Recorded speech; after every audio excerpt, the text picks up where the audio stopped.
রাসূল সাল্লাল্লাহু আলাইহি সাল্লাম বলেছেন, ইন্নাল্লাহা হাররামা উকুকাল উম্মাহাত, বাপ মায়ের অবাধ্য চলা, মায়ের অবাধ্য চলা চিরদিনের জন্য হারাম।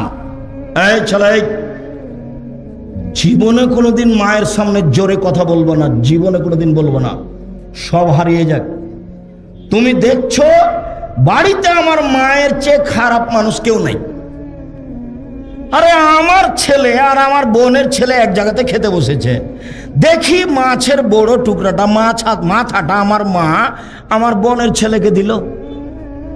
আরে টাকা দিয়ে আমি আর আমার মা খালি দিন রাত গীত গায় আমার বোনের, আমার বড় ভাইয়ের ছেলের। দেখা যাচ্ছে যে বাড়িতে সবচেয়ে খারাপ তোমার মা। তোমার মা যতই খারাপ হোক তুমি মুখ খুলতে পাবা না, মুখ খোলাই তোমার নিষেধ। দেখো,